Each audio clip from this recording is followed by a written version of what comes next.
Commissionerate police पक्षर लोकार्पित हो नूतन सेवा एवं खाली सुरक्षा नुहे प्राथमिक चिकित्सा आंबुलांस आउ फायर सेवा जोगाइब कमिशनरेट पुलिस जरूरीकालीन सेवा प्रणाली को त्वरित कर डायल 112 उत्तम सेवा प्रदान करने ओडिशा सरकार 30 टी नूतन emergency response support system ERSS गाड़ी आज लोकार्पित करेंगे। यह कटक और भुवनेश्वर कमिशनरेट अंचल में व्यवहृत हो तेबे मुख्यमंत्री मोहन चरण माझी आज यार शुभारंभ करेंगे।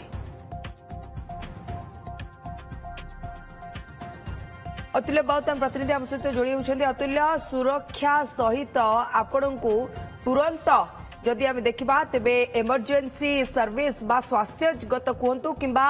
केउठी निया लगिले तुरंत अग्निशम बाहिनी न पहुंची मध्य गाड़ी पहुंची निया लिभेबा पाई चेष्टा करिबो। तेबे किभଳି देखुचंती ए जो नुआ सेवा आरंभ करिया को जाउची कमिशनरेट पुलिस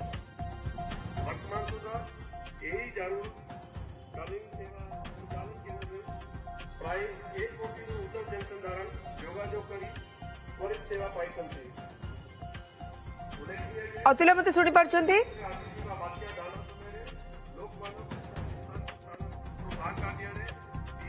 प्राथमिक चिकित्सा सहित सुरक्षा जोगाइब कमिशनरेट पुलिस और आप देखिपुं से सब सरंजाम हाँ शुणी पार्छ अतुल्य जाना चाहिए कमिशनरेट पुलिस पक्षर जो नूतन सेवा जो स्वास्थ्य जनित तुरंत इमरजेंसी चिकित्सा कहतु किंबा फायर सेवा कहतु ये सब भी जोगाई हेब किट भी प्रस्तुत मंच भी प्रस्तुत मुख्यमंत्री मोहन चरण माझी को उद्घाटन करेंगे। ये नूतन सेवा को आपण किभଳି देखुचंदी।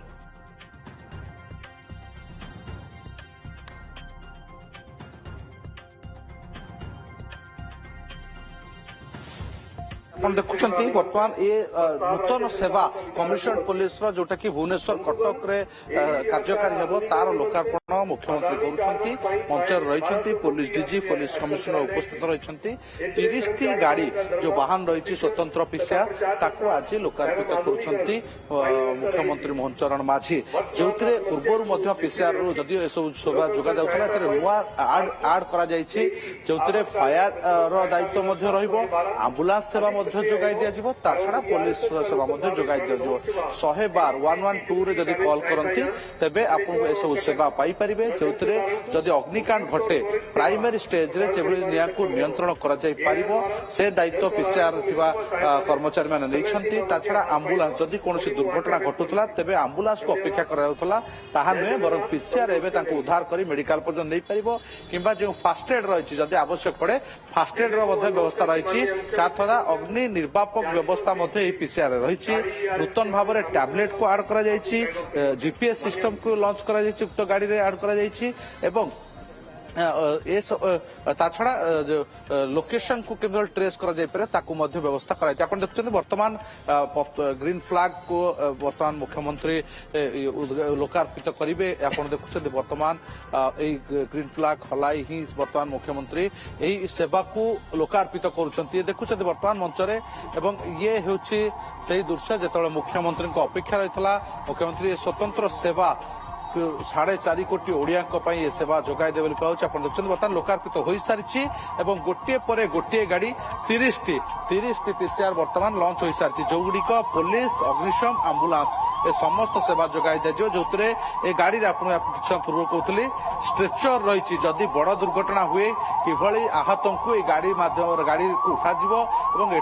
हस्पिटाल पर्यंत निजि सामान्य आहत होती फास्ट एड चिकित्सा दिज्व कहीं आंबुलांस पूर्व ये सब सेवा जोगाइले जनक जीवन बंची जाई पारिबो अन्यपटे केवल सेतिकी नुहे अग्नि जदि अग्निकांड कोठी हुए ताले अग्नि निर्वापक व्यवस्था गाड़ी रही फायर एक्सटिंग्विशर रही छड़ा टॉर्च लाइट रही राति में जदि उद्धार कार्य विलंब हुए ताले सेतिरे मध्य सहायता रहिबा टॉर्च लाइट विभिन्न लाइट सिस्टम रही तेणु नुआती अत्याधुनिक इक्विपमेंट से खंजा जाइछि जो गाड़ी गुड़िक प्रत्येक गाड़ी में पाखापाखि 4 ରୁ 5 जन कर्मचारी रहिबे जो माने ए सब ऊपर प्रशिक्षण नहीं 3टी जाक सेवा प्रदान करें कहीं बड़ ବଡ଼ ଘଟଣା ଘଟେ ସେତେବେଳେ ଅଗ୍ନିକାଣ୍ଡ ଘଟେ ସେତେ ଅଗ୍ନିକାଣ୍ଡ ସହିତ ଆହତ ସଂଖ୍ୟା ମଧ୍ୟ ବଢିଥାଏ। ତେଣୁ ସେ ସମୟରେ 3ଟି ଗାଡି ପହଞ୍ଚିବା ପୂର୍ବରୁ ଏହି ଗାଡି ପହଞ୍ଚି ସେବା ଯୋଗାଇବ। ପ୍ରାଥମିକ ସ୍ତରରେ କେବଳ ଭୁବନେଶ୍ୱର କଟକରେ ସେବା ଯୋଗାଇ ଦିଆଯିବ ବୋଲି ଯାହା ବର୍ତ୍ତମାନ ସୂଚନା ରହିଛି ଏବଂ 30ଟି ଗାଡି ଦିଆଯାଇଛି। ଆବଶ୍ୟକ ସ୍ଥଳେ ଏହି ଗାଡି ସଂଖ୍ୟା ମଧ୍ୟ ବଢାଯିବ ବୋଲି ଆପଣ ଦେଖୁଛନ୍ତି। ବର୍ତ୍ତମାନ ମଞ୍ଚରେ पुलिस महानिर्देशक पुलिस कमिशनर एवं मुख्यमंत्री रही जी लोकार्पित कर सारी मुख्यमंत्री लोकार्पित कर गाड़ीर एभली एक सेवार भुवनेश्वर कटक जो मैंने रही सहरी जाना चाहिए जो एमरजेंसी जोगाई दिज्व सेवा कहुच्छी प्राथमिक चिकित्सा हो फायर सेवा हो के क्षेत्र में जोगाई धरनियंतु इमिडिएट केउठी कौनसी प्रकार क्राइम होइछि पुलिस पहुंची जी आ सेठी कहार अवस्था संगीन अछि धरनियंतु के कहा को गुली करिसेंती किंबा केउठी के भुजाली आक्रमण करछंती सेही जागा रे प्राथमिक चिकित्सा इमिडिएट पुलिस तो बना कोन ये कांसेप्ट टिके बुझाई देबे अतुल्य।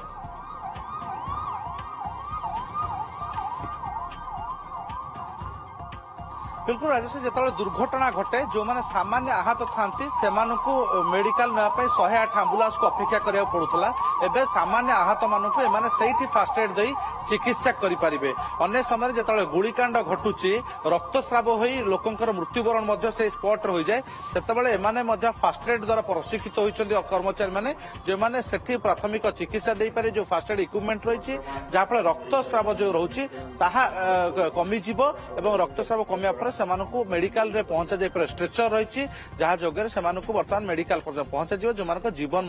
बंची जाय पारे। एबे वर्तमान राजश्री आपण पूर्व मुख्यमंत्री की कहवा को मुख्यमंत्री वर्तमान तांकर वक्तव्य रखिबे आमे सुनिबा मुख्यमंत्री जेतल लोकार्पित कर सारछंती ए सेवा रे कोन से लोकंक पय उद्बोधन देउछंती एवं ए जो सेवा रही स्वतंत्र सेवा एथिरे मुख्यमंत्री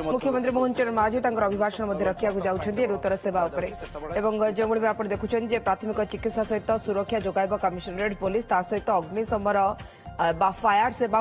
जोगाइब पुलिस कहीं पुलिस अनेक जगह पहुंची थाए किंतु हुए तो ये दुईटी किट अभाव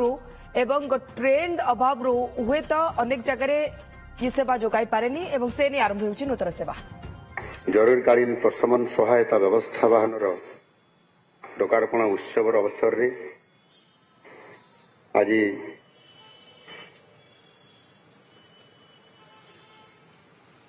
सभा मंच रे उपस्थित थिबा गृह विभाग अतिरिक्त मुख्य शासन सचिव श्री सत्यव्रत साहू पुलिस महानिर्देशक Shri YB Khurania police commissioner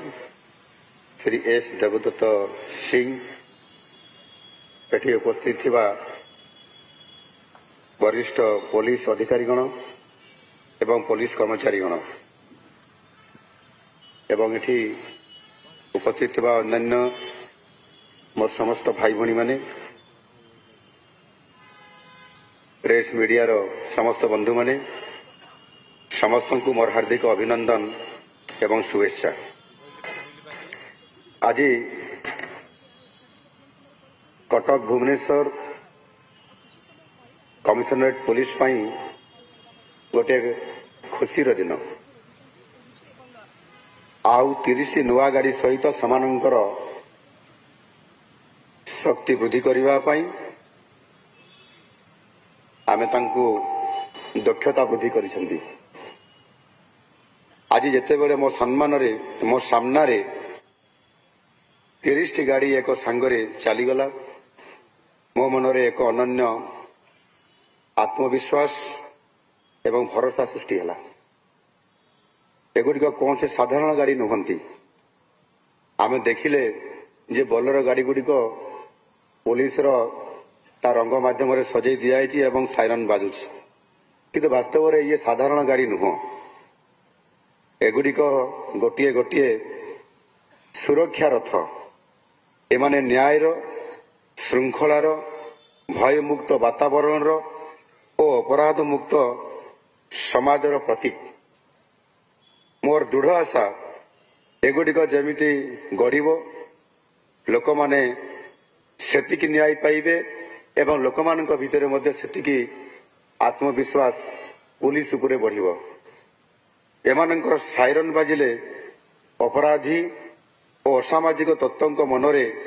निश्चित भाव में भय बढ़िबो ଏବଂ ସେମାନଙ୍କର ଛାତି ମଧ୍ୟ ଧଡ଼ପଡ଼ ହେବ। ଏ ଗାଡ଼ି ଗୁଡ଼ିକ ଜରୁରୀକାଳୀନ ପ୍ରଶମନ ସହାୟତା ବ୍ୟବସ୍ଥା ଇମର୍ଜେନ୍ସି ରେସ୍ପନ୍ସ ସପୋର୍ଟ ସିଷ୍ଟମ ଯୋଜନା ଅନୁଯାୟୀ ଚାଲୁଅଛି।